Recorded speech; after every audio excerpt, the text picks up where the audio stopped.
Bad Takes in Football will be getting started shortly. While we're getting started, make sure you subscribe to this channel. We're on our road to my first 100 subscribers. We're 44% of the way there, so any subscription would really help me out. Really starting a movement for those hardcore couch fans that just love watching football, whether it's preseason, regular season, the playoffs, just itching for any sort of sports information. Those are the people that I'm reaching out to. Those are the people that I think will be a good part of this community. So again, make sure you subscribe to this channel.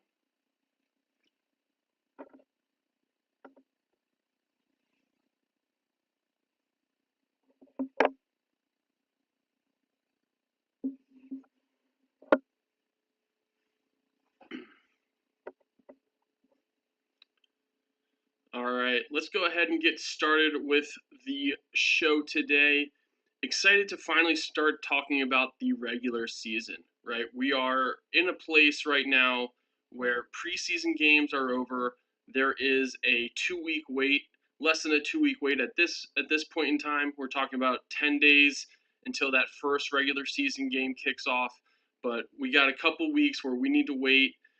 And so now it's time to talk about predictions. So in today's episode, I'm going to be talking about the AFC East, the AFC North, the NFC East, and the NFC North. So I'm going to be covering these 4 divisions. I'll cover the other 4 divisions in another episode, but want to dive into each of these teams, tell you a little bit about, what I saw from last year, what I expect to see change going into this year, and I'll talk about my predictions and takes on these teams. So we'll go ahead and get started. And first off, I'm going to kick it off with the Buffalo Bills. Now, first thing you need to understand about the Buffalo Bills is they have won the AFC East 5 years in a row. Essentially, ever since Tom Brady left the New England Patriots, the Buffalo Bills have owned the AFC East this entire time. They ended last season with a 13-4 record, and seemingly like a deja vu moment, like a bad nightmare. They lost to the Chiefs in the AFC Championship. Really, the one, I guess, shining moment at the end of the season and what they could be proud of at the end of last season is the fact that Josh Allen, the quarterback, did get his first MVP last year, and really well deservingly of it. It was a pretty close race. I think it was really close between mostly AFC quarterbacks, but then also Saquon Barkley. But overall, Josh Allen did deserve that award, and I'm happy for him and for the Bills for being able to celebrate that. Now, going into this year, I think it's important, to mention one thing. It's the fact that the Bills have invested heavily on just maintaining their roster, right? They invested over $600 million on players this offseason, and that's just to keep the players that they already had on this team, right? So that's a huge investment, and I think it says a lot about where the Bills were and where the Bills are going into this regular season. They already had a lot of the pieces. It's just a matter sometimes of being able to put it all together. I think if you were to really look at some of the challenges that they had last year, I'd say it's mostly on the defensive side. They didn't necessarily have the best run defense against like power runs, but then also, they didn't have the best pass rush either. And so they've made some changes and they've added some additional players to help them out this year, namely like Joey Bosa, right? I think Joey Bosa could silently be one of the best additions this offseason. Joey Bosa, he was on the Chargers, and he hasn't necessarily lived up to the hype or what people expected. But to me, the biggest reason why Joey Bosa has struggled is the fact that he's always had injuries that he's been dealing with. He's always had seasons where he's not playing the full year, and I think that's really been the biggest thing that's hampered his productivity. Now, again, the best ability is availability, so Joey Bosa has to be out there and has to be playing in order to have that impact. That's an obvious statement there. But to me, I think this could be a really big addition that could help out, the Bills throughout this season. They also had a couple other players, namely like Josh Palmer at wide receiver, and then they drafted, cornerback Maxwell Hairston, who I think had the fastest 40 time in the combine this year. I think he ran like a 4.24 40, which is extremely impressive. They added some I would say weight to their defensive line with TJ Sanders at defensive tackle, and then they also got an edge rusher in Landon Jackson. So they definitely added in the draft, and the exciting part about this year is the fact that immediately in the regular season with the Bills, we're getting a rematch of the AFC divisional game against the Baltimore Ravens. So we're going to get to see two MVP quarterbacks to start this season, and that to me is going to be a really exciting game. I'm not going to go too much further into that, but just wanted to point out that that is their first game this season. Another really important aspect to mention when I talk about the Buffalo Bills is the fact that they have the fifth easiest schedule this season.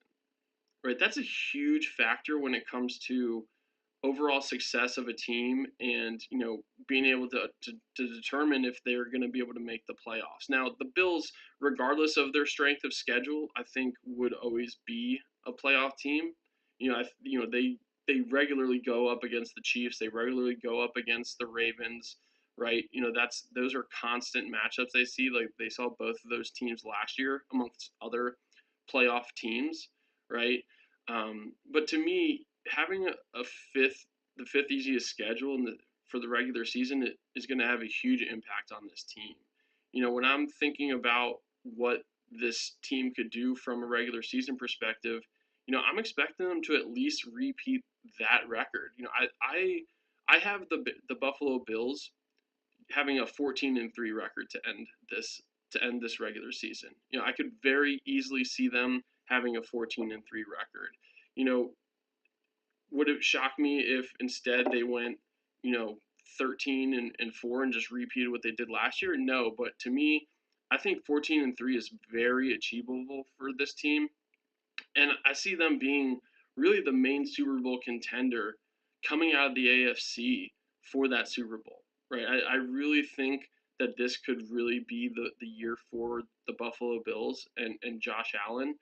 And really for a couple reasons. It's one, the fact that they already had the talent there. The combination to me of Josh Allen and James Cook is a great duo to have in that backfield. A lot of times people don't give credit to Josh Allen for his running ability, but he constantly is leading this team from a rushing perspective, especially when it comes to touchdowns. He is constantly getting into the end zone, whether it's from the pass plays or from run plays. And the fact that they re-signed James Cook, again, Josh Allen coming off of an MVP year, I think this is really going to be a year where you see the Buffalo Bills shine. Another aspect that I really think is important to mention from this perspective is the fact that they also have probably, in my opinion, the best tight end in the league. I'm a huge believer in Dalton Kincaid. I think Dalton Kincaid with Josh Allen could have one of those Rob Gronkowski, Tom Brady sort of years. I really think this tandem could be the best tandem in the league. A lot of people are probably going to say, like, what about Brock Bowers? Like, Brock Bowers is an amazing receiver, a tight end as well. And I think he is right up there with a Dalton Kincaid. I think one of the biggest differences between Dalton Kincaid and a Brock Bowers is the fact that the Bills have so many more weapons, and if Dalton Kincaid was in the same situation as Brock Bowers, I think you'd be getting the same stats. Like that's how good I think Dalton Kincaid is. I really do expect the receivers to really step it up for the Bills this year as well. Keon Coleman, I think he's starting to figure this out. Right, he had a couple big plays for the Bills in the playoffs, and to me, I think this is the year where he's breaking over 1,000 yards and could have upwards of 10 touchdowns. Like I know that's a bold prediction for Keon Coleman, but to me, he just has that size. He has the go up and get it ability, right? Catching it at the peak is a huge, I would say, advantage that Keon Coleman has with his size and his hands. And so again, I think this is going to be a year where the Buffalo Bills are going to be in the Super Bowl. Now, who they're up against, we'll talk a little bit more about. But again, the additions that they've made, the fact that they've kept the team where it is, I think is a huge factor for the Buffalo Bills, and then again, just adding little pieces that can help them out, I think is going to be a big factor in the depth of the Bills and being able to maintain, their status throughout the regular season. Next team I want to talk about in the AFC East is Miami Dolphins. Right, Miami Dolphins. I'll be honest. To me, they're sort of a mystery team in my opinion. There's so many things that I like about the Miami Dolphins, but at the same extent, there's so many issues I have with the Miami Dolphins as well. Last year they went 8-9, and I think a lot of people consider that to be a disappointing year. Injuries were a big issue for the Dolphins last year. But still, at the same time, the level of talent that the Miami Dolphins have, especially on the offensive side, is staggering, right? Whenever you have Tyreek Hill and Jalen Waddle on the same wide receiving core is absolutely insane. A lot of people would put Tyreek Hill as one of the best receivers in the NFL. But for me, I don't think Jalen Waddle gets the love and the attention that he deserves. At this point, I would actually probably put Jalen Waddle as a better receiver, in my opinion, than a Tyreek Hill. But I also think Tyreek Hill is a great receiver. So that is not downplaying the ability of Tyreek Hill. That's just me telling you that I think that Jalen Waddle is one of the best receivers in the NFL. I could very, very easily see him being a top 10 receiver in this league. And to me, Tyreek Hill, I think he's going to be sort of on the downtrend. I think he'll be able to be a solid wide receiver too for the Miami Dolphins this year. But again, I don't think he's going to have the impact that people are hoping for from like a Dolphins fan perspective. Now, talking a little bit more about additions and people that sort of have kind of left. One, biggest addition for me is Minkah Fitzpatrick. Going back, the Miami Dolphins drafted Minkah Fitzpatrick in the first round. Now, after 1 year, they just as quickly traded him to the Steelers and got another first-round pick and I think a second-round pick out of it. But they brought Minkah Fitzpatrick back in a trade, which also included Jonnu Smith, their tight end, and then also Jalen Ramsey, their cornerback. So, they did lose some players in this trade, but they got Minkah Fitzpatrick back. They also added Matt Judon, veteran edge rusher. And me personally, I'm a big fan of Matt Judon. I think he's a great pass rusher. I do think that he's seen the end of his sort of dominance, though. He used to be a huge disruptor for many teams. And I would say over the last 3 years, you've seen that drop off a little bit. And with himself aging more and more, I do think you'll see Judon getting somewhere around maybe 5 sacks this year, right? He'll have a little bit of an impact, but I don't necessarily see him being, the answer for the Miami Dolphins, by any means. The other aspect and the thing I want to talk about is like, to me, like, I don't understand why, because they haven't had a lot of players that they've essentially missed, or left or like let go of. I think the other probably biggest person that has left the team is Teron Smith, who has retired, right? Their left tackle. They also let Raheem Mostert walk and then safety Javon Holland. But again, I don't necessarily consider those two to be the most vital aspects of this team. But again, from a core perspective, you're talking about Tua Tagovailoa, you're talking about Jalen Waddle, Tyreek Hill, and then you have Devon Achane, right? So Achane is a great running back for them. He is an amazing receiving running back. He's got quickness. He's got big playability, right? So they've had this core. I would say their offensive and defensive line have probably taken the biggest impacts and the biggest changes. I've mentioned these secondary moves as well. But overall, their core, including their head coach Mike McDaniel, I just still feel like there's this like cohesion issue. I think a lot of people, when you go back and look at what happened at the end of last year, right? I'm talking about when Tyreek Hill, made the statement that he wants to be on a winning team and he needs to get out of Miami, right? That's a perfect example of what I'm talking about when it comes to cohesion. Oh, Mag says hello. But that's a huge example of what I'm talking about when it comes to cohesion for the Miami Dolphins. I'm a big fan of Mike McDaniel. I think he's super funny and witty. First off, I think maybe that's the most likable aspect of him. I know he's also super smart and very analytical. But to me, Mike McDaniel, he's a very likable coach. But at the same time, I wonder about the discipline side of things with him. I don't think that's ever going to be his strong suit. But at the same time, he's dealing with a personality like a Tyreek Hill who, seemingly in every aspect of his life is sort of a basket case in my opinion. And I think he's a great receiver, but hearing about his personal life that's constantly being talked about, and what he does off the field. Again, dealing with him is a huge challenge for Mike McDaniel, but also Tua Tagovailoa and Tyreek Hill have a relationship issue as well. That's a big problem when you're number one wide receiver, in my opinion, number two wide receiver, and your starting quarterback, your franchise quarterback who you've paid is having issues with each other, right? That cohesion is going to be a major challenge. You need to have that relationship to be the best relationship in the locker room, without a doubt, right? Mike McDaniel, Tua Tagovailoa, and Tyreek Hill need to be on the same page at all times in order for the Dolphins to be able to reach really the potential that they have. Because of these challenges and really how I've seen the Miami Dolphins kind of change, or I'd say like go into this regular season, I definitely actually expect the Dolphins to take a little bit of a dip from last year, right? They were 8-9 last year.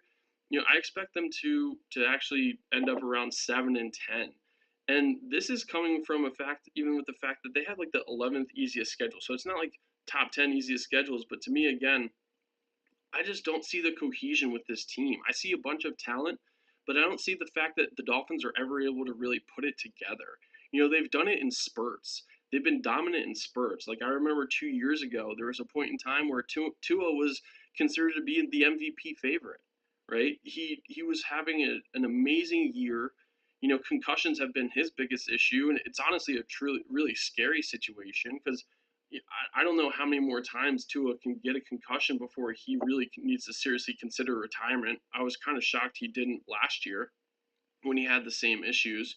But again, Tua's doesn't have that cohesion with Tyreek when it comes to the personal side of things. They've definitely had a good connection on the field for the most part. Last year, I would say they struggled. I think that was probably the biggest dip that Tyreek Hill saw in his production was last year. But him and Jalen Waddle are on the same page. And again, I don't know. When I look at that team, I just see a bunch of positions with a bunch of talent that just isn't able to put it together. And I think to me that's the biggest reason why I see them taking a dip this year is if it hasn't happened yet, I'm not exactly sure what is going to change for the Miami Dolphins going into this regular season. Like I don't know if there was a point in time this offseason that I haven't heard about or anyone else has heard about that, they came together and they figured things out. Mike McDaniel was sending very cryptic messages in his post game or his post practice press conferences. I could definitely say that. It was very obvious to me that Mike McDaniel is not happy or over, what Tyreek Hill said about the Miami Dolphins. And so again, for me, that's why I really see the Dolphins at 7-10. Could they very well go 10-7? I think 10-7 would necessarily be their ceiling. It's very possible, but again, for me right now, I see them at 7-10. If there's anything I see that changes going into these first couple regular season games, and I see that them having fun, and I see them being able to play together, I'd probably change what I think about the Dolphins. But again, to me, the biggest issue is cohesion.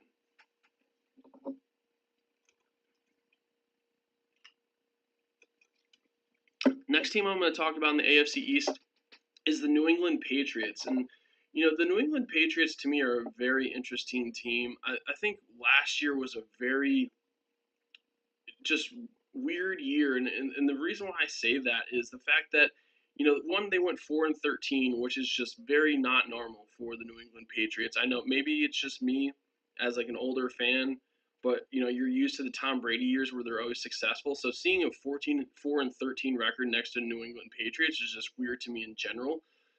But the other weird aspect was they had a 1-year stint with first-time head coach Gerard Mayo last year, who was a former Patriots linebacker, right? So he has a relationship with this organization. He has a past and a history with this organization, and for probably many reasons, and a lot of them we aren't really necessarily privy to, they let him go after 1 year.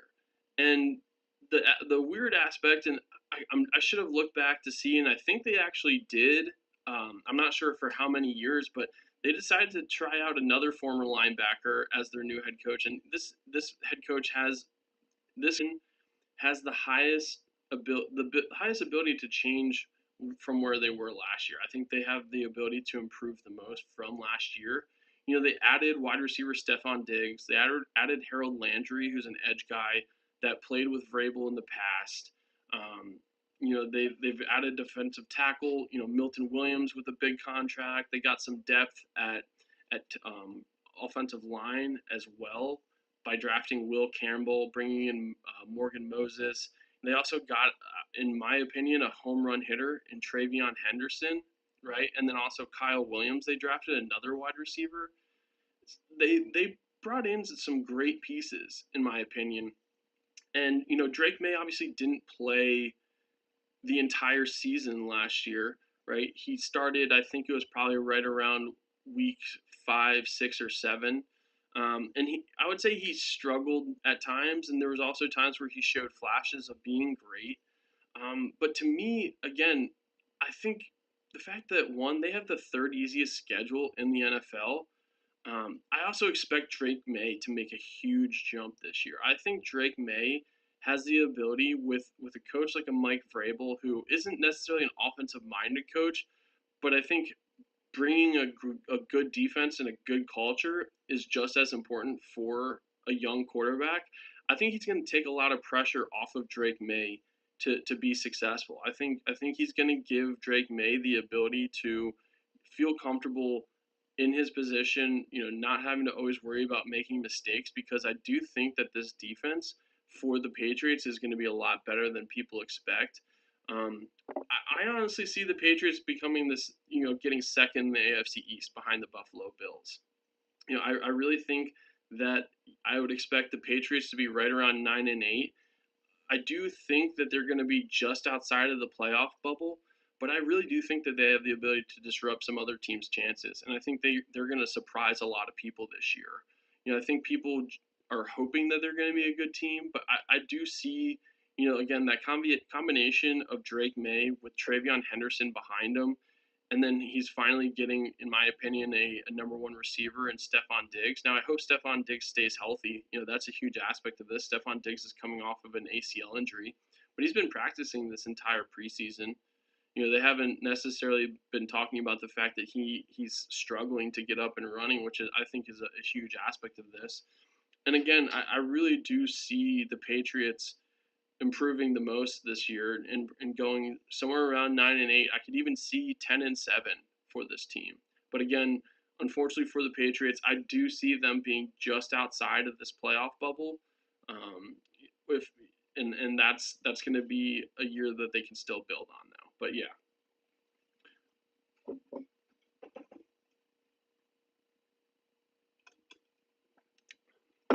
Now the New York Jets. I think the New York Jets are just one of those teams where, first off, last year they went 5-12, and this is going into a season where I think maybe just purely because they had Aaron Rodgers as their quarterback, they were still thinking that they had a chance to be a playoff and even sometimes a Super Bowl contending team last year with Aaron Rodgers at their quarterback. It was an extremely disappointing year, right?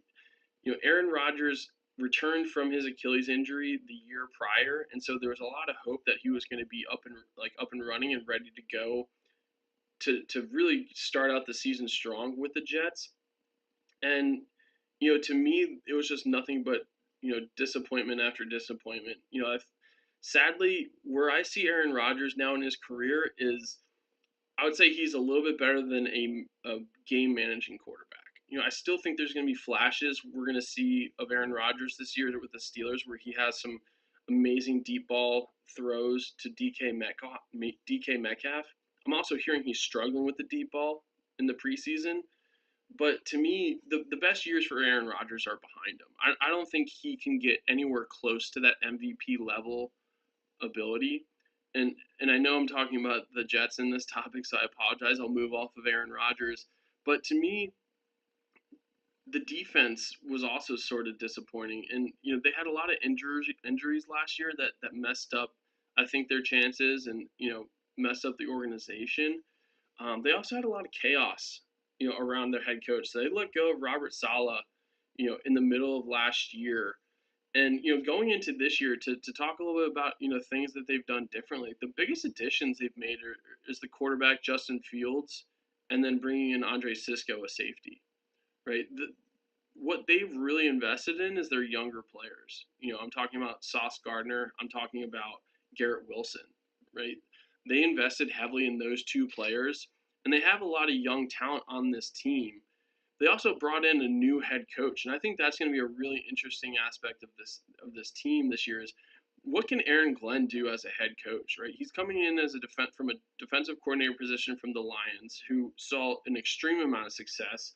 Even after Aiden Hutchinson went down for the Lions, their defense, it was just next man up, rip and replace. And I think a huge aspect of that is the system that Aaron Glenn had created and the culture that Aaron Glenn had created.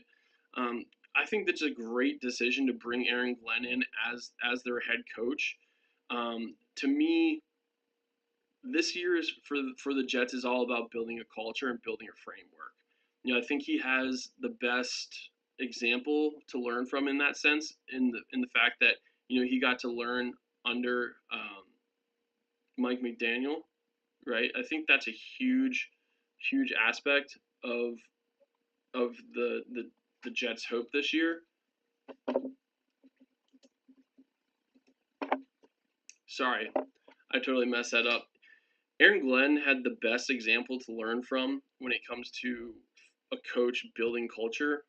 And to me, that was Dan Campbell. I think a lot of people, when you saw Dan Campbell going into his first press conference talking about biting people's kneecaps off, thought he was a psycho. But that guy built a winning culture. He built a team that loves playing for him and would do anything for the Lions. And Aaron Glenn got to learn from that this entire year. I think that's a huge aspect of this that is going to be a big part of building the culture for the Jets. Because again, I don't think the Jets are going to be anywhere near a playoff team this year. I just think that with the Bills and really overall the rest of the AFC, there's two divisions in the AFC that I think could potentially have two or three playoff teams. But to me, again, the Jets, this is all about building a culture. It's also about seeing can Justin Fields be a guy, right? They brought in Justin Fields at quarterback. I like Justin Fields, but there's also something about him that I just don't like. I don't buy into his competitiveness, if I'm being honest. Right? When I look at Justin Fields, I'm not saying this is actually the case, but I feel like I'm looking at a guy that just doesn't actually care. I've felt that way about Justin Fields for years.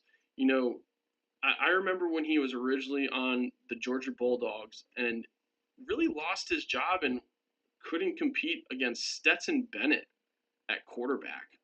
Right? Let's think about that for a second. Justin Fields transferred to Ohio State because he couldn't win the starting QB job in Georgia, and they ended up with a quarterback like Stetson Bennett back there. And to me, I can see the Jets winning some surprising games because of their young talent.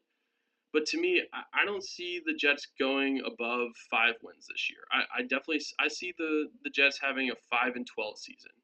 And if they win 7 games, I wouldn't be completely shocked.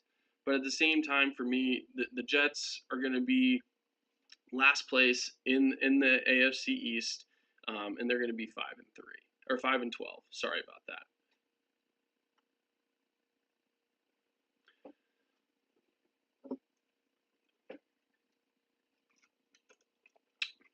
Next, I'm going to dive into the NFC East, which to me, probably one of the more exciting divisions in the NFL this year. There's really a couple, but to me, the NFC East is going to be a really interesting a really interesting division. I'll start out with the New York Giants.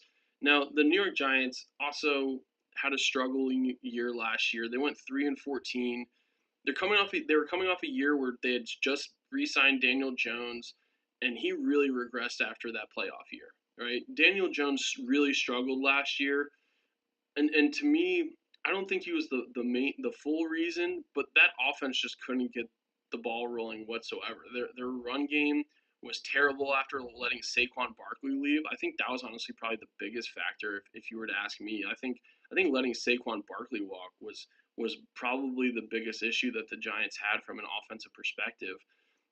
But they're trying to change things around. They've held on to head coach Brian Dable, but some important factors I think to mention is that, one, they added two QBs this offseason. They added Russell Wilson, who's a veteran quarterback, and then they drafted Jackson Dart in the first round. Now, I think when you look at it from before the preseason, right, probably no one was super excited about either of these moves. I think people were probably a little bit hesitant from a Jackson Dart perspective, but I think everyone's sort of over Russell Wilson. I don't think people expect Russell Wilson to play near the same level that he did with the Seattle Seahawks. He hasn't really been able to repeat that, whether that was in Denver or in Pittsburgh. He had moments, but it was never consistent enough to really say, like, hey, this is the Dangerous, right? This is the Russell Wilson of old. But to me, the thing I'm most excited about is their pass rush. I think they have the potential to have the best pass rush in the NFL. I mean, you're talking about Brian Burns, Kayvon Thibodeau, and Abdul Carter, who they drafted in the first round along with Jackson Dart. Like that pass rush is insane. Like that is quickness, that is strength, that is speed at the edge, and that's like a huge aspect of the game. When you look at highest paid players in the NFL, it's obviously quarterback, but nowadays the second highest paid player is edge rushers, it's pass rushers. The reason why is because they can disrupt games by themselves, like single-handedly disrupt games. I mean, fans know this with Lawrence Taylor, right? But to me, having Burns, having Thibodeau, and having Abdul Carter, it's a pick your poison moment. Like they're going to be able to rest. Like if all three of those guys that are out there, who do you double, right? Who do you pay attention to from an offensive line perspective when it comes to that? Because I mean, Burns to me is a proven. Everything I'm hearing about Thibodeau going to this year is he's extremely focused and he's going to have a breakout year. And then Abdul Carter, I think he won something like 75% of his pass rushers in the preseason. It's an insane number. His quickness is absurd. He kind of reminds me of a running back when it comes to his footwork. It's just so quick. He's so balanced. And to me, having a pass rush like that is going to win you games solely from that perspective. I truly believe that. They also added safety, defensive Holland, Javon Holland, right? From Miami. But the other issue is the fact that, to me, probably the biggest thing going against the Giants this year is the fact that they're slated to have the toughest schedule in the NFL, right? So the Giants are playing the toughest schedule in the NFL, and that's with either Russell Wilson or Jackson Dart at quarterback. Now, let me talk a little bit about that sort of quarterback. I'll call it a competition because to me, it's actually not a competition.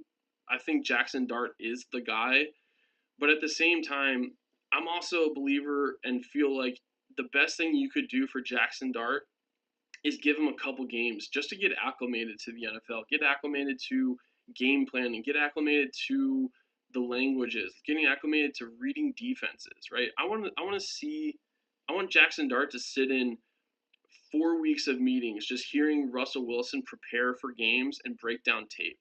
Right, I think that would be the biggest advantage that Jackson Dart could get because from a talent and ability perspective, it's already there. When I see Jackson Dart out there in the preseason, I saw a guy that was poised. I saw a guy that had the talent, right, the arm strength. He was sitting in the pocket, being willing to get hit, but he always made the right decision. That was the other aspect of Jackson Dart. I always felt like he made the right decision. That's not common for rookie quarterbacks. Generally, when you watch rookie quarterbacks, you'll see 4 good throws and then one throw you wish you could get back. And I don't know if I ever saw one with Jackson Dart where I was like, "Ooh, that was a tough one." Right? That wasn't a pass he should have thrown there. And I really do think that Jackson Dart, of all the quarterbacks in this rookie class, has the best chance to be successful if he plays this year. Again, I do see Russell Wilson starting at least the first 4 games, but Jackson Dart to me should be the starting quarterback ending this season. The only way I see that changing is if Russell Wilson has some crazy comeback year. But again, I really don't see that coming. To me, again, taking into account the fact that they do have the toughest schedule, I really do see this team as 6-11. I think they're going to get 3 more wins than they did last year. But I also do think that they have the ability to ruin the chances for some of these other teams when it comes to playoff runs. I do think they're going to surprise some teams with wins. It's going to be, again, having the toughest schedule. You're playing against tough teams. I think they're going to pull some out there that no one really expected them to win. And again, a lot of that has to do with the fact that they have this insane pass rush. That could be such a disruptor in the NFL.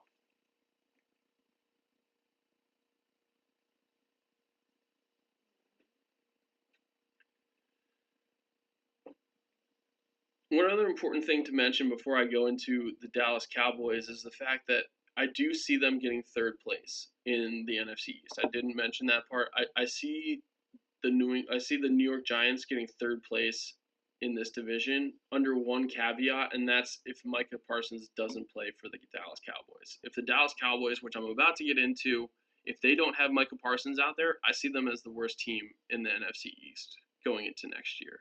Like this, I know that that's probably crazy to hear, and I'll talk more about the Dallas Cowboys now, but I do think because of Jackson Dart at quarterback and the young pass rushers they have, the Giants have a real shot at being third in the NFC East. They're going to miss the playoffs, but I do see them as, a 6-11, 7-10 team this year. Now going into the Dallas Cowboys, the perennial this is their year team, right? The Dallas Cowboys went 7-10 last year, and again, I would consider that a disappointing year.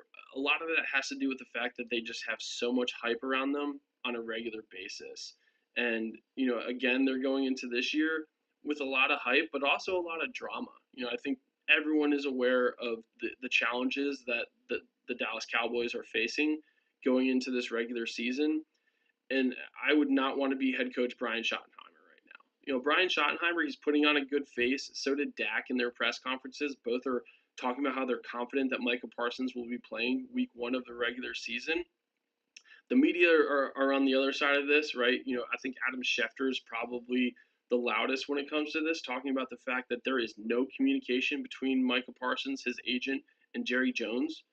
But to me, the Cowboys have the probably biggest swing in their record and in my prediction, and that's solely based off of if Micah Parsons is playing, because to me, Micah Parsons is their defense, right? Especially at this point, they lost DeMarcus Lawrence. That's probably their biggest loss, but Micah Parsons could very easily be that for them.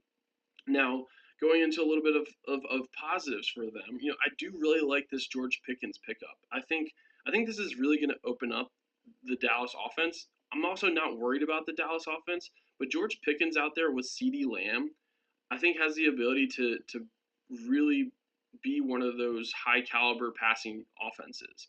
Dak Prescott, in my opinion, is a really good quarterback. I wouldn't necessarily put him at elite level, but also I think people forget about how good Dak Prescott actually is.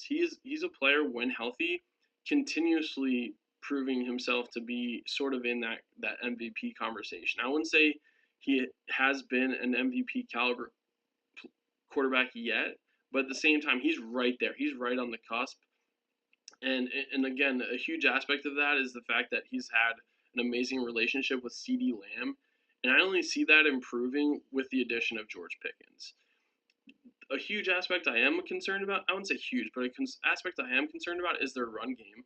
I don't think they've been able to figure it out since they let go of Ezekiel Elliott the first time, right? They had him last year. They brought him in last year, which made no sense to me. But their run game is just is struggling, and they brought in running backs Miles Sanders and Javonte Williams. Miles Sanders to me hasn't had a good season since he left the Eagles, and Javonte Williams has never been the guy anywhere. He's a solid running back. I would say he had some solid seasons with the Broncos, but to me the biggest challenge that they're going to face is the fact that everyone's going to be focusing on the pass plays for the Dallas Cowboys, and the run game is not going to be respected.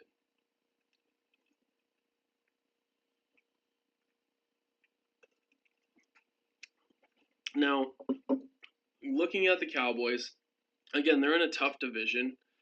They have the fifth toughest schedule in the NFL. It's actually tied with another team I'll be getting into, but they have the fifth toughest schedule in the NFL. And again, to me, I don't see this team doing better than 7-10. I truly don't, and I think a huge aspect of that is the fact that Micah Parsons is not out there. I'm not sure if Jerry Jones and Micah Parsons are going to figure this out. Maybe this is all just a big ploy to get clicks and get people talking about the Cowboys, because at this point people aren't talking about them from a playoff or Super Bowl contender perspective. But again, if you don't have Micah Parsons out there, I see them being dead last in the NFC East. Again, if they do have Micah Parsons, I see them getting third.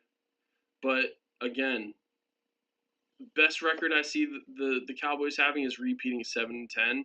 I see them more likely to be 6-11, 5-12, especially without Micah Parsons. The last thing I'll say about the Dallas Cowboys is I do think it might be time for them to reevaluate getting an actual GM and not having Jerry Jones be the leader of the team from a GM perspective as well as owner. I think this is getting to a point where he's just becoming like senile almost. I don't think he's not there, but at the same time, he's just making terrible decisions, and he's only hurting this team right now. I don't think there's anyone that is on Jerry Jones's side in this situation, right? His interview he had with Michael Irvin was pitiful, right? He was like, Michael, let's call up Micah. Let's all get together and let's figure this out. Like, what are you talking about? Michael Irvin's now gonna help figure this out when you just can't talk to someone's agent? Like, what a weirdo. Uh, Jerry Jones at this point, you have to respect him from a businessman perspective, but to me, he's just becoming a reality TV show guy. Like, I put him sort of like in the same breath of as like the Tiger King, right? Like that he's just a ridiculous human being at this point. So I think he's the biggest factor that's really hurting this team. And again, for me, I don't see the Cowboys going better than 7-10. Now let's talk about the reigning Super Bowl champions, the Philadelphia Eagles, who went 14-3 last year. Obviously, won their division. They won the NFC Championship, what goes along with making the Super Bowl. But the interesting aspect of this, and what I'm most curious to see, is how much of a drop off they got, because with success comes loss in the NFL, right? When players make the Super Bowl, when players play to a Super Bowl winning caliber team, generally they're performing, right? And so after they perform, they get paid. And they lost a lot of players, especially on their defense. I'm talking about Josh Sweat, I'm talking about Darius Slay, C.J. Gardner-Johnson, Milton Williams, right, who I talked about previously, and then even Brandon Graham is gone, right, who I think is a big culture guy for them. That's a huge loss for the Eagles defense. I'm the team I think of when I think of that is like after the Ravens won the Super Bowl in Ray Lewis's last year, this kind of feels like that amount of impact of loss for this team, right? Like Josh Sweat is a great edge rusher. Darius Slay, C.J. Gardner-Johnson, those are playmakers. And so there is going to be a hit that you see there. Now, they're expecting a lot out of, players like Cooper DeJean, and they drafted linebacker Jihad Campbell out of Alabama, who I think they're expecting to see a lot from immediately. They also drafted a safety in like Andrew Makuba, who I think is going to be great for them. They also got another defensive tackle in Ty Robinson, right, in the draft. But it's going to take a while, I think, for the Eagles to be able to get that cohesion. I mentioned cohesion with the Miami Dolphins. it's going to take a little bit of time for this team to get acclimated to playing with each other. They obviously won the Super Bowl last year, but having the same starters out there and having different guys this year, it's going to take a little bit of time getting used to playing with each other.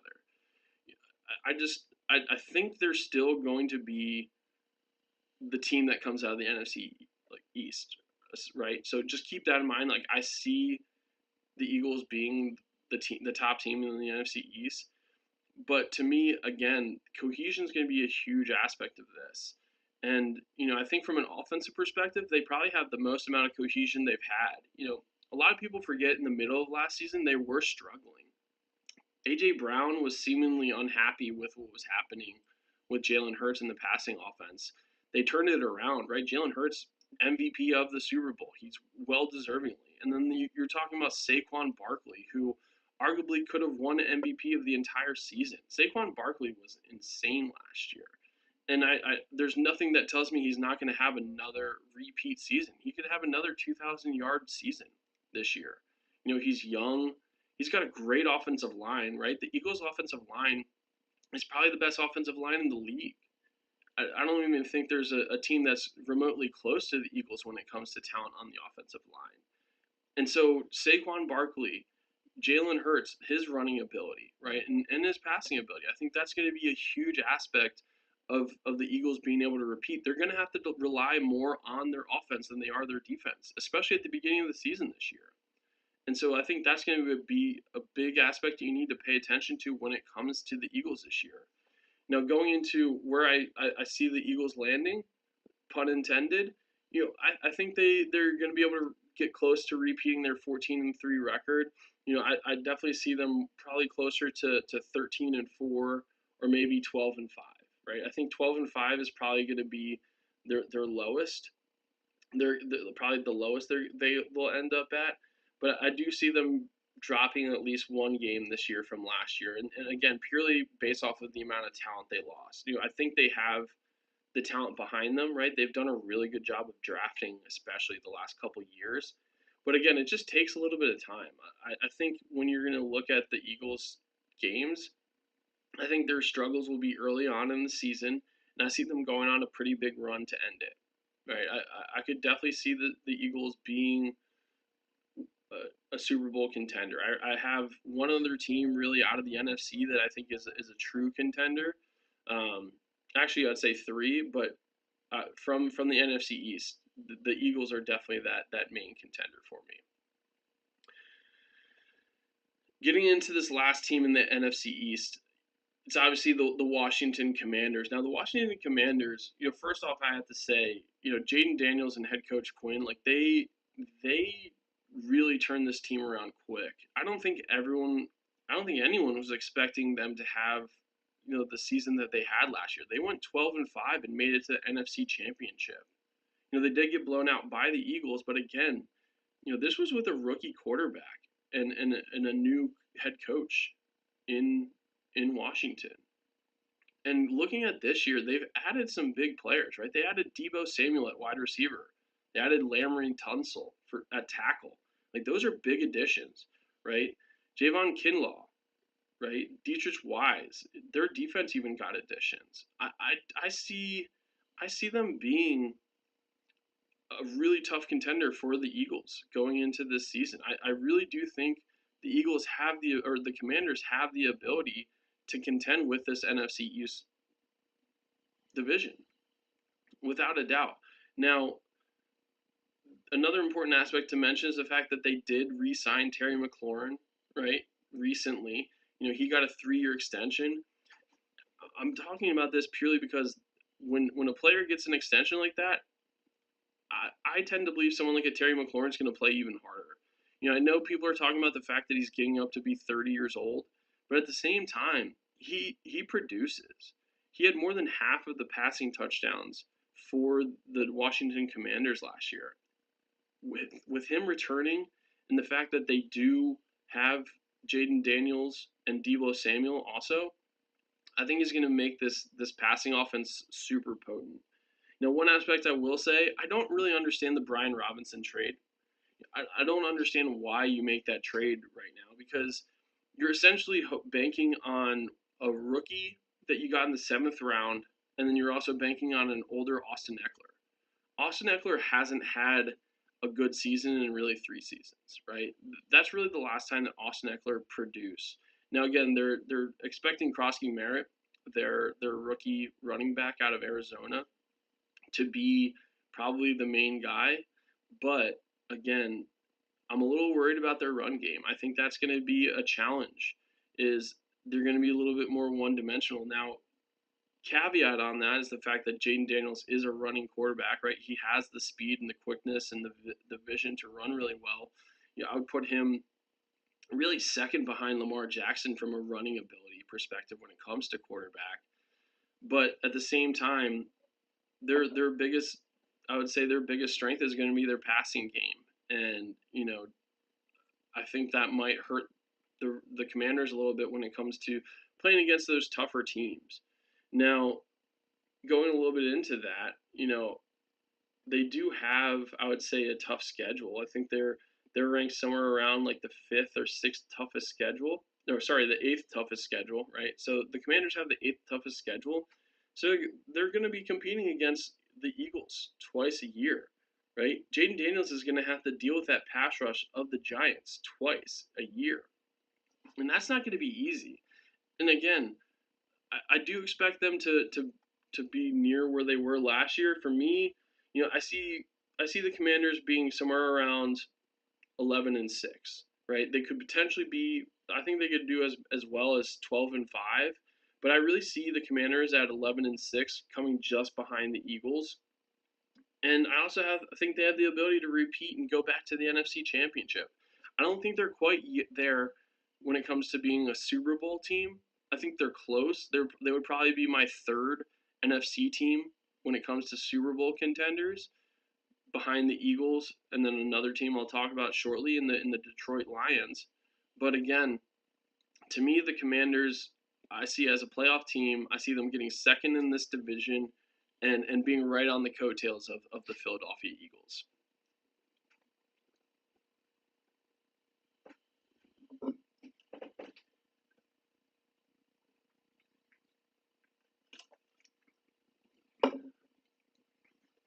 Sorry, a little thirsty here.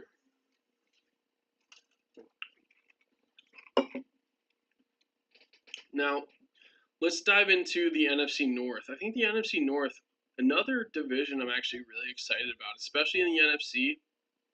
I think the NFC North has probably the most ability for parity. I think they have the most ability for a swing. And I'll start right here with the Chicago Bears, right?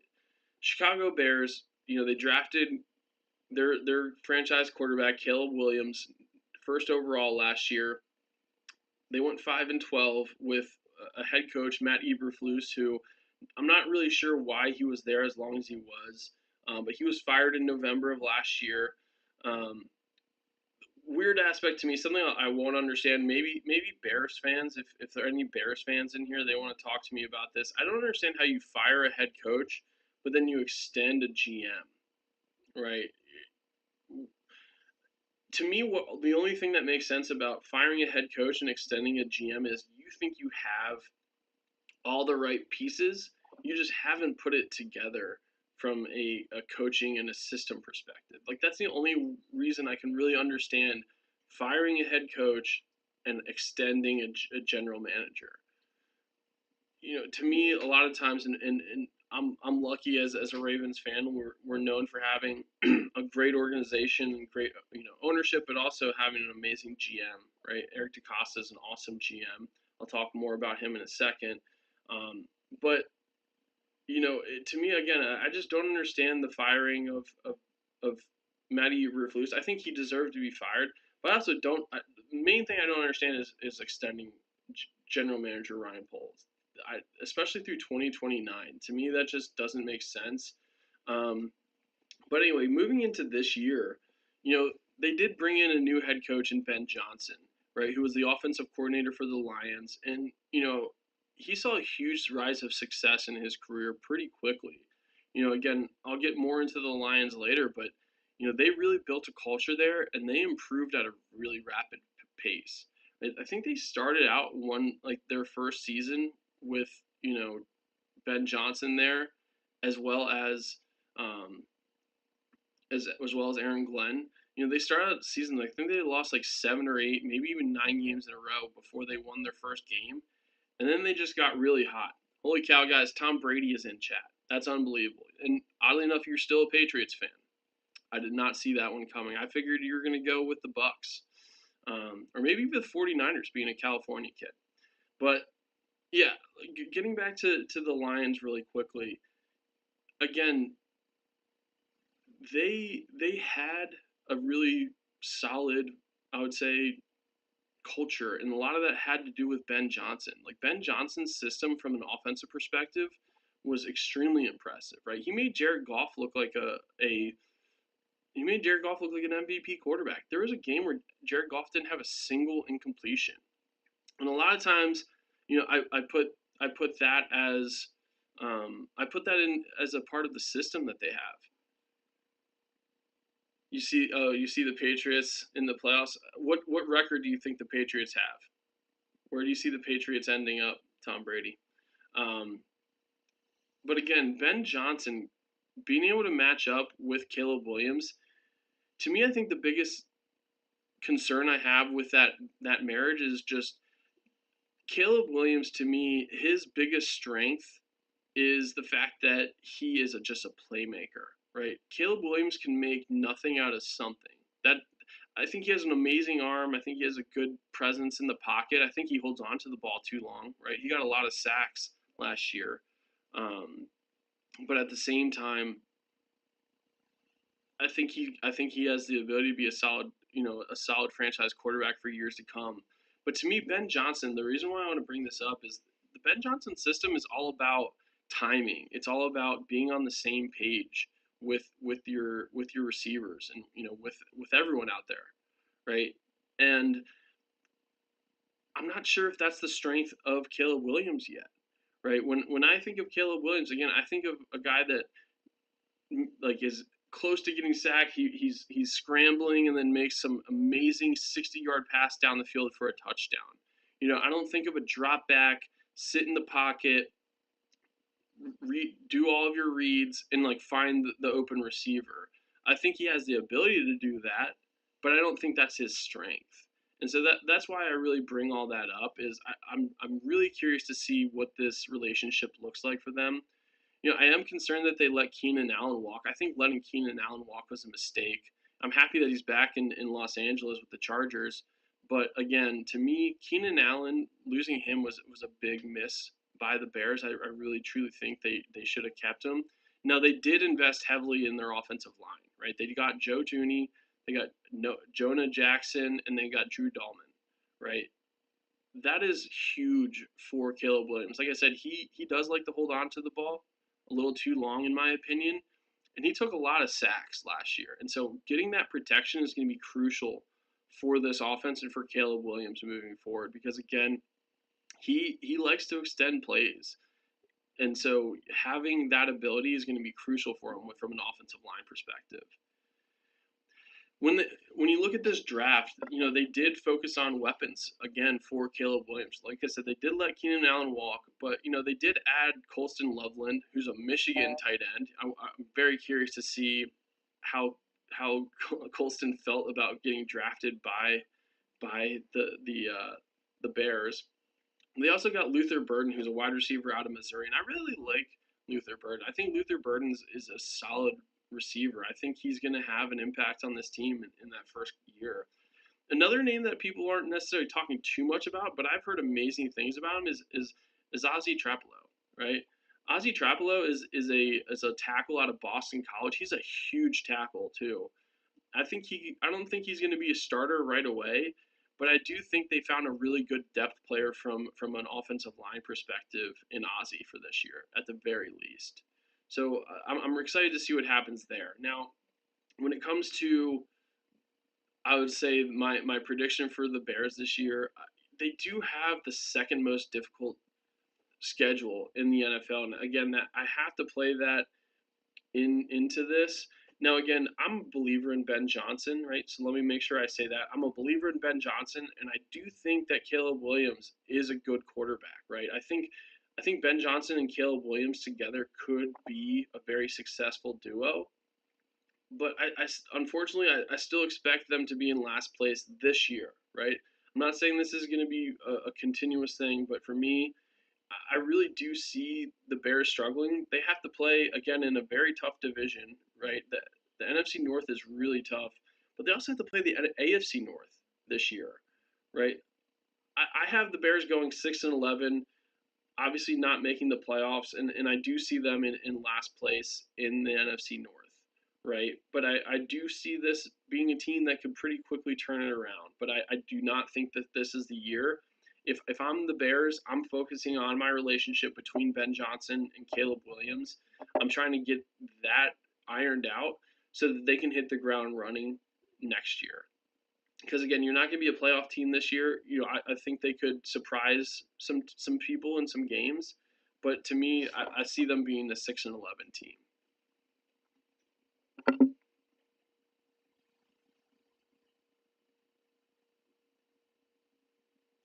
So Tom Brady thinks the Patriots could have as good of a record of 10-7 and a floor of 7-10. I think 7-10 is closer to my prediction. I'm not sure if you're around for when I predicted whether or not where I had the Patriots being, but I do love the Mike Vrabel Drake May connection. I think that's going to be a good duo for years to come. I think Mike Vrabel's a great coach, and I expect him to really turn the Patriots around. Going from 3-14 to 10-7 would be insane, though. I do see them closer to 7-10, maybe 8-9. Right? I think 8-9 would be my ceiling for the Patriots.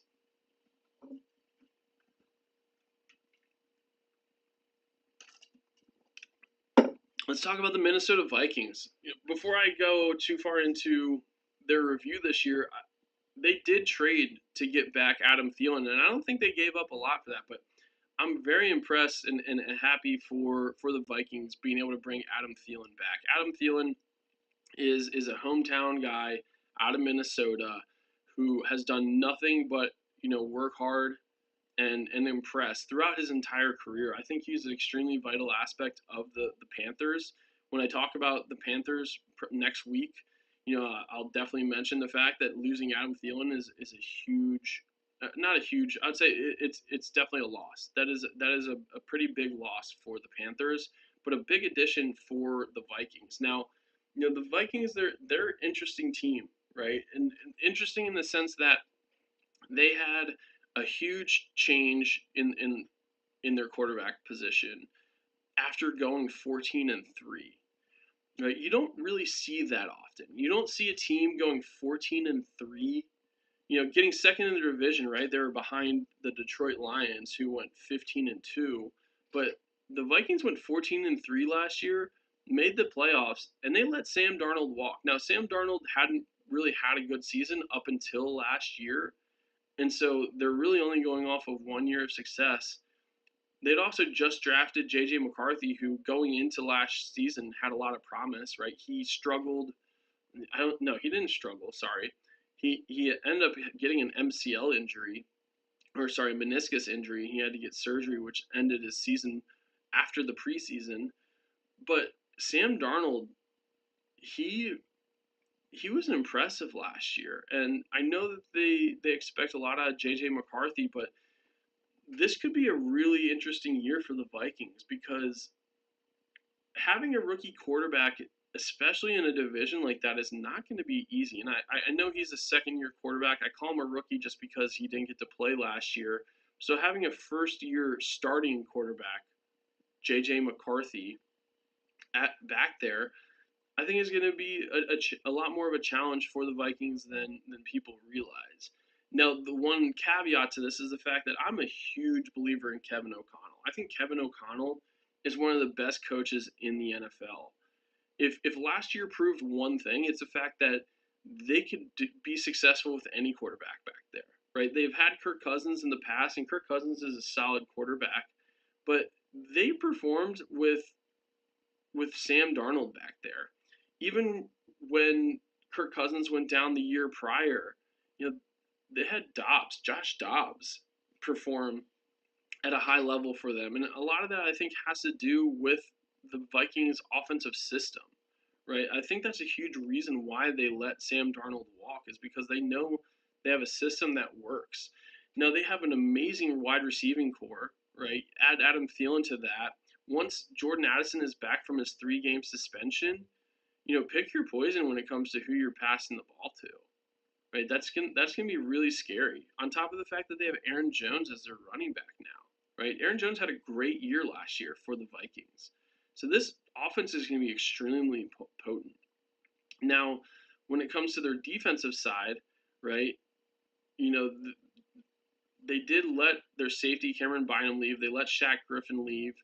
They traded Harrison Phillips as recently as last week, as well as Mekhi Blackman.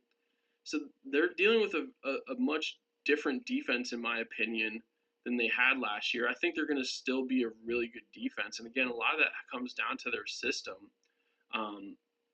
They did bring in Isaiah Rodgers on their defensive side, but other than that, their main additions were really on the offensive side, right? It was O-line Ryan Kelly and Will Freeze from a free agency perspective. Another aspect of this that I think is important to mention is the fact that they also have a really tough schedule, right? They don't have it easy, and so I really do expect a little bit of a drop off this year. I think JJ McCarthy has the chance to be a really solid quarterback in the NFL. I don't know if I would put him at his ability to be a top 10 quarterback, right? I'm not saying that, because there's some amazing quarterbacks in the NFL right now, especially. But I do see J.J. McCarthy having ability to be a top 15 quarterback, right? So I do expect them to drop off a little bit this year when it comes to overall performance from 14-3. That's a really tough number to repeat. So for me, I see the Vikings being an 11-16 this year, right? I think they're going to have 3 more losses than they did last year, but I still see them as a playoff team. I don't think they're necessarily going to be Super Bowl contenders, but I do see J.J. McCarthy and this offense being able to get at least 11 wins and making the playoffs. I think they're going to be just behind really the Detroit Lions when it comes to this division, right? I think they're going to get second place in this division, which is a packed division. But yeah, that's where I have the Vikings. Tom Brady, any thoughts on the Vikings this year?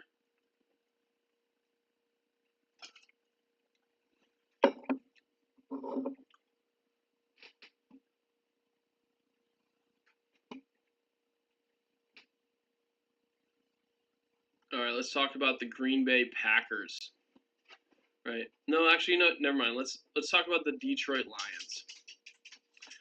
We're gonna get into the Detroit Lions next.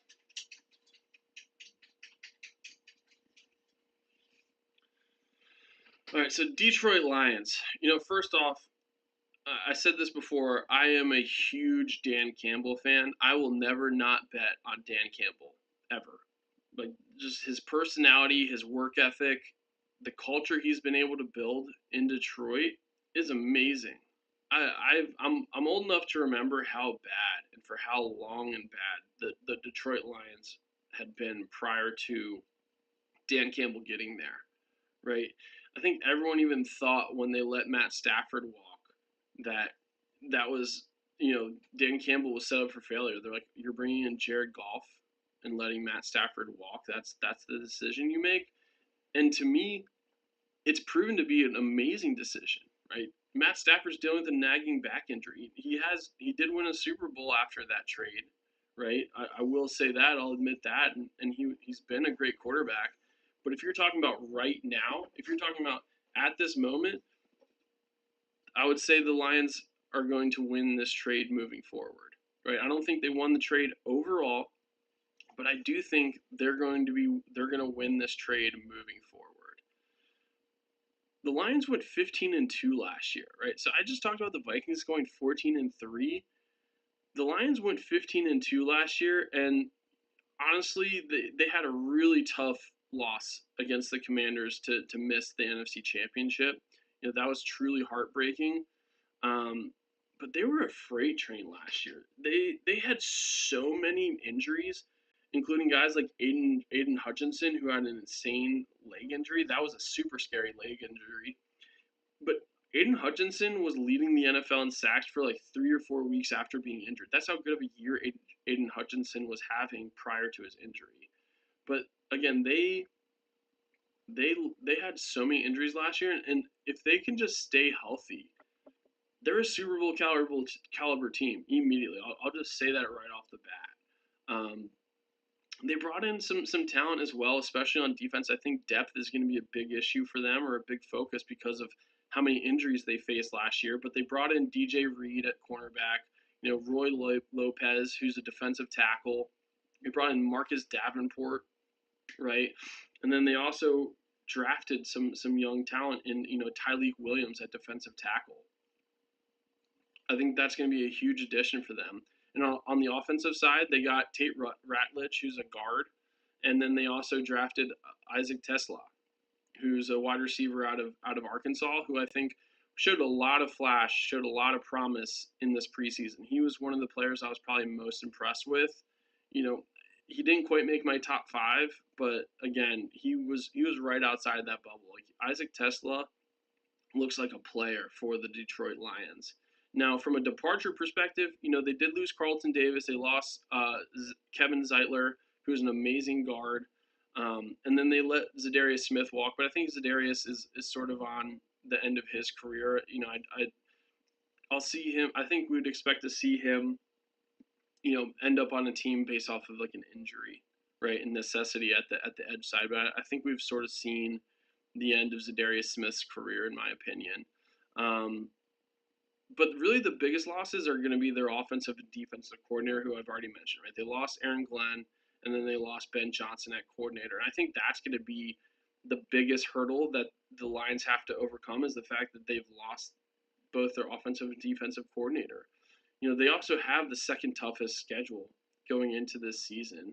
And so for me, losing coordinators, you kind of don't realize how much of an impact that can have on a team, because think about this. These coordinators, they're mostly going off of what they're told and what they see on film going into a season. But they don't quite have those relationships, right? They don't know who they can trust or who they can depend on from a personal perspective. And so I think that aspect alone is a reason why you see impacts when offensive and defensive coordinators leave. Yes, systems change, right? They adjust. I don't think you'll see too much of an adjustment from either side, right? But at the same time, I definitely see there being a little bit of a drop off when it comes to losing these coordinators. For me, I see the Lions again. I see them being the top team in the NFC East. I see them going 12-5. I see them again being the NFC North. I see the Lions going 12-5 and being the top team in the NFC North. And to me, I expect them to be the top Super Bowl contender for the NFC. I think this team is going to make the Super Bowl this year. I truly mean that, and that's after talking about an impressive team like the Vikings and like the Eagles earlier. Right? I really truly believe that this is the year for the Detroit Lions. Going into the Green Bay Packers. Green Bay Packers. This is crazy to even think about, and this just talks about how good the NFC North is. The Packers got third place in their division with an 11-6 record last year. Just think about that. That is insane. Like, that is, I couldn't tell you. The only time I can really ever picture that or saw that happening, I think, would be 2023 season. Maybe it was 2024 season. I can't remember, but it was the AFC North, where Pittsburgh, Cincinnati, and the Ravens all made the playoffs, right? But the Green Bay Packers getting third place in their division with an 11-6 record is just unprecedented, in my opinion. And they dealt with injuries last year as well. Jordan Love, he missed a couple games last year. He had just like nagging injuries, nothing super serious. And the other interesting aspect is they didn't necessarily go out and sign a bunch of free agents either. They let Jair Alexander leave and they let AJ Dillon leave, but they didn't necessarily like go out and get many free agents. And I think a big reason for that is there's a lot of people that are super high on the young talent in Green Bay on both the offensive and defensive side. There's a lot of people saying that this is the year for Jordan Love and the Packers. There's people predicting the Packers to make it to the Super Bowl this year. Now, I can tell you from my perspective, am I a fan of Jordan Love? Yeah, I think he's a really good quarterback. I wouldn't put him in the top 5 quarterbacks, though. I think I don't even know if I'd actually put him in the top 10 when it comes to quarterbacks right now. Like, that's how good, that's how competitive the NFL is right now. I still think he's a great quarterback, but again, he's facing the 5th toughest schedule, right? They're tied for the 5th toughest schedule. And again, the media is super high on them, but I just don't see them being able to be a Super Bowl caliber team.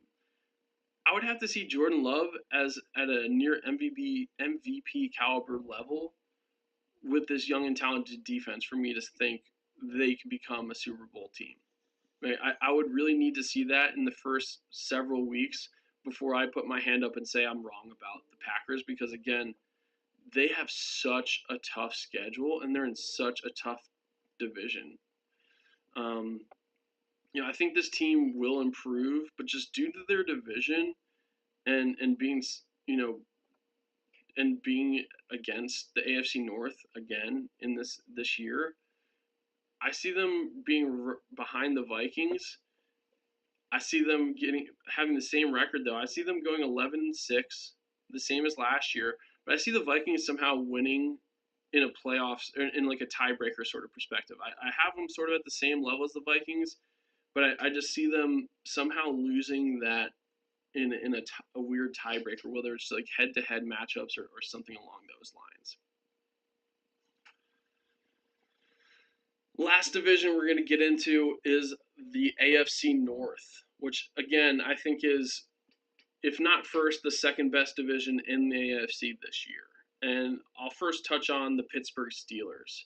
Now, the Pittsburgh Steelers have, I think, some of the most up and down sort of hype and expectations that I've seen out there from the media. They did go 10-7 last year, and they had 2 different quarterbacks. It was Justin Fields and it was Russell Wilson. Neither, I'd say, it ever felt like it fit or it worked, right? I think that's a big aspect of this is, I don't think anyone was looking at these 2 quarterbacks saying, like, these are the quarterbacks of the future. Their defense was by far the strength of their team, right? And that's always the case for the Steelers. I think they're number 1 in the league in spend, on their defense, and they're top 10 on both sides of on both running the run defense and pass defense because of that, right? They have a very dominant defense, but they also saw a lot of big changes this year, right? So one, they re-signed T.J. Watt to a huge deal, very happy for him. But from like a change perspective, one, they brought in Aaron Rodgers at quarterback.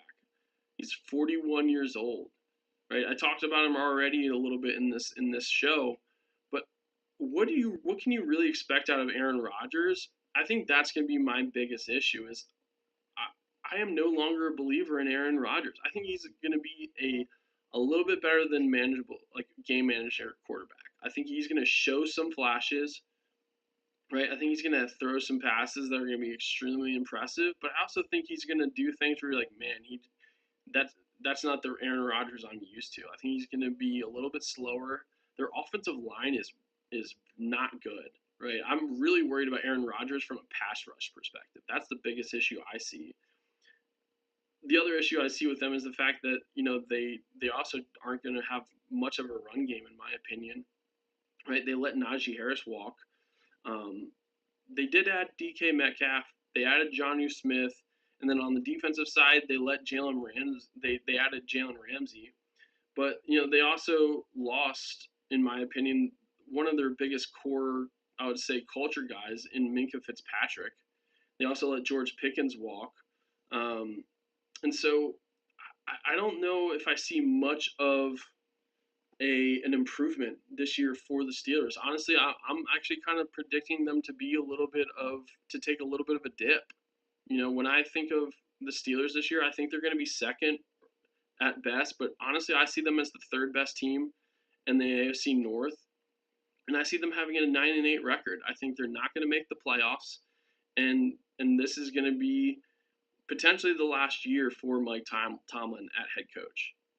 I think Aaron Rodgers will be a one and done player. I think they're going to need to realize that they need to invest in a true franchise quarterback. And I think there's going to be a little bit of a changing of a guard when it comes to the Pittsburgh Steelers after this year. Again, I think their defense is always going to keep them afloat. And also, just know I'm a big fan of Mike Tomlin. I think Mike Tomlin's a great coach.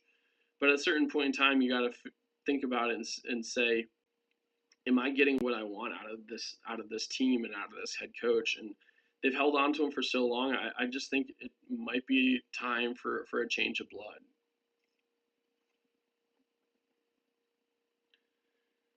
Diving into the Baltimore Ravens. So the Baltimore Ravens last year won the division, right? They were first in the AFC North, and they went 12-5 last year, and they lost in the divisional round against the Bills. And can honestly say in that game, the Ravens beat themselves. They made too many mistakes. They made too many turnovers, and I'm starting to say at this point that, like, Lamar, you got to start to figure it out and put the pieces together in the playoffs. You can't be such a different player when it comes to being an MVP caliber regular season quarterback to becoming, I would say, somewhat mediocre in the playoffs, right? He's a good quarterback. He's had good games in the playoffs. They've won those games, right? I'm talking about the game against, the Texans. They've beaten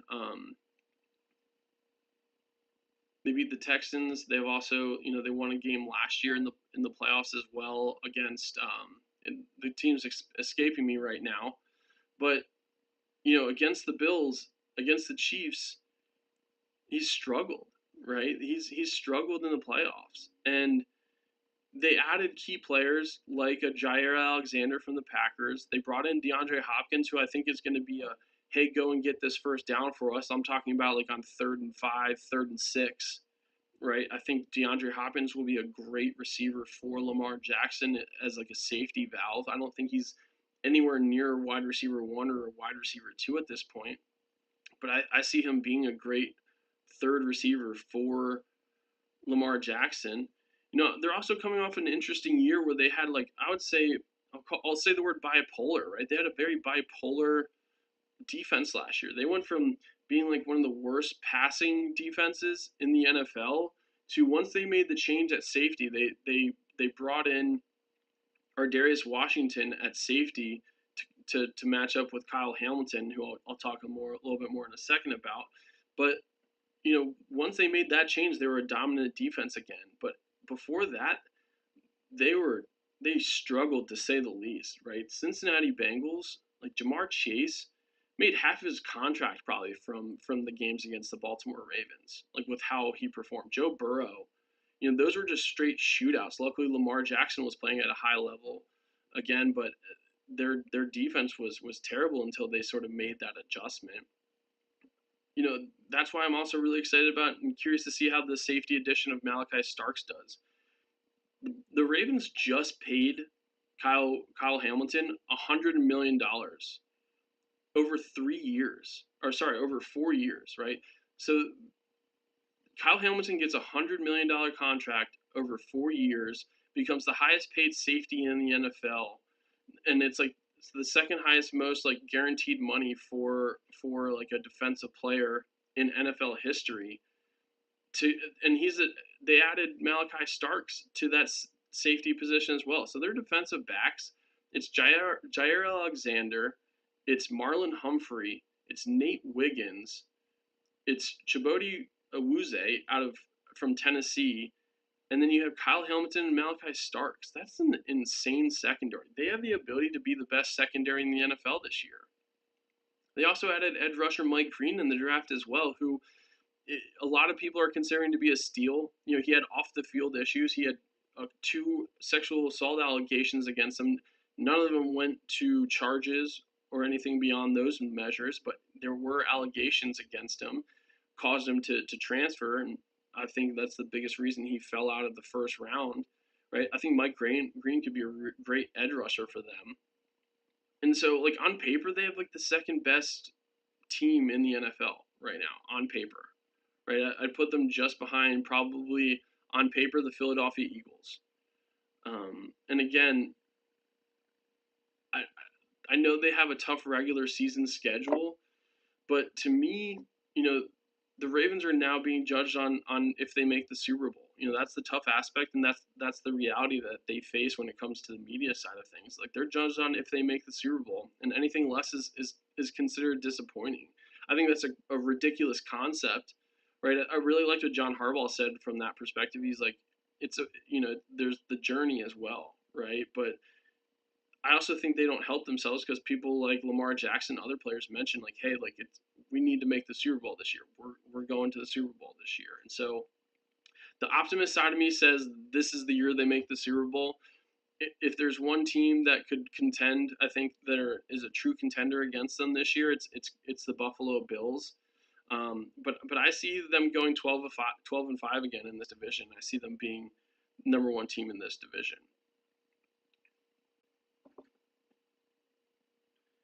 Getting into the Cincinnati Bengals.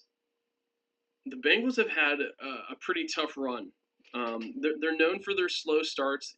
They went 9-8 last year, but that was after starting 2-4, right? So to end the season, they actually had to be like a near perfect team to be able to make the playoffs, and they just didn't quite get there. And they've made some adjustments this year in the preseason, and it's kind of funny because I think they end up getting some bad feedback from this perspective from the media. But they've had Joe Burrow and the starters out there in the preseason, right? They generally haven't had that. Joe Burrow's had some injuries in the past in the preseason that he's had to deal with.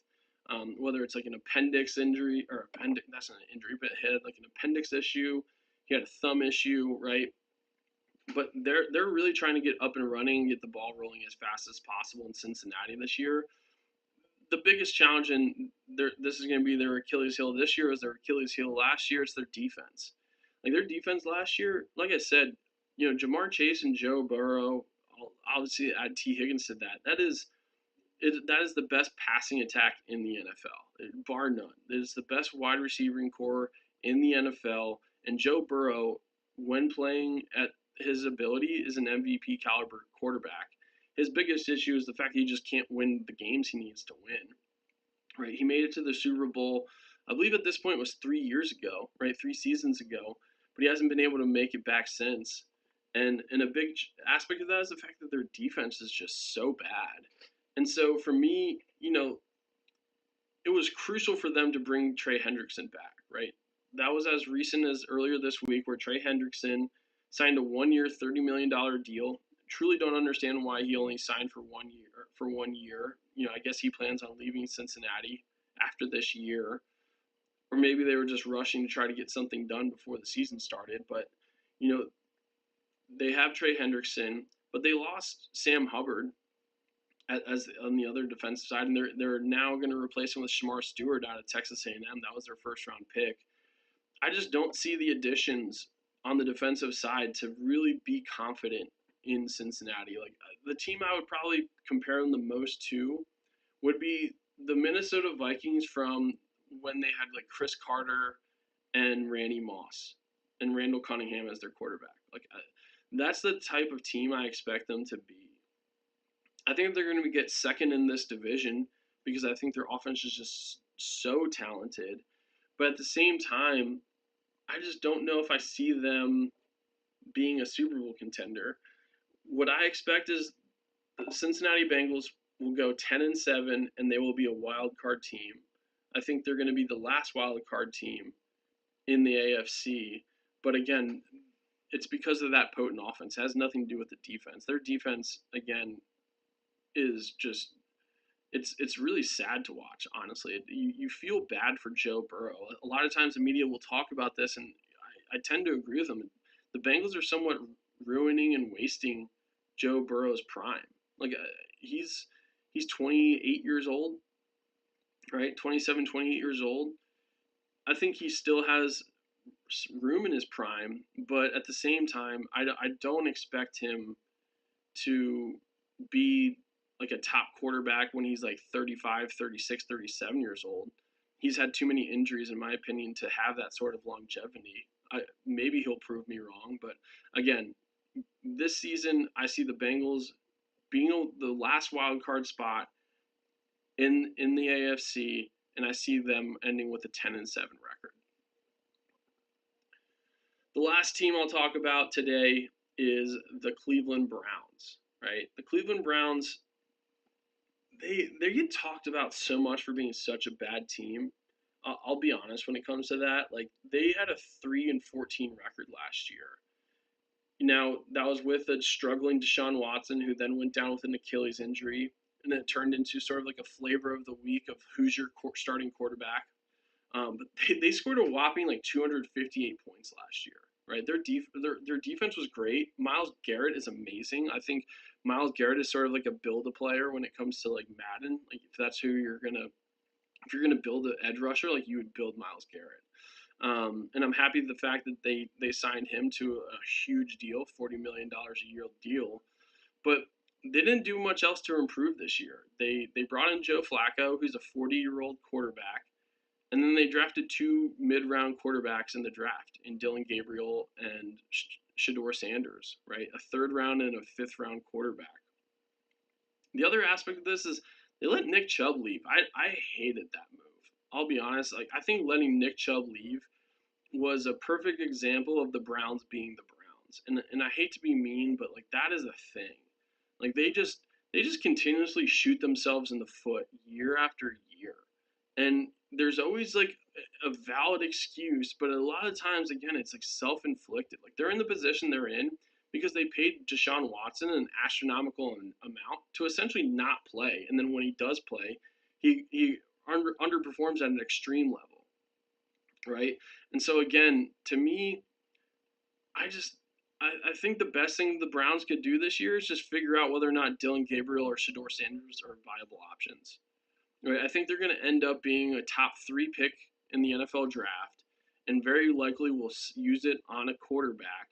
But at the same time, I would just be trying to figure out if Dylan Gabriel or Shedeur Sanders are viable options if I'm the Cleveland Browns, because there's not much else you can really look forward to this year.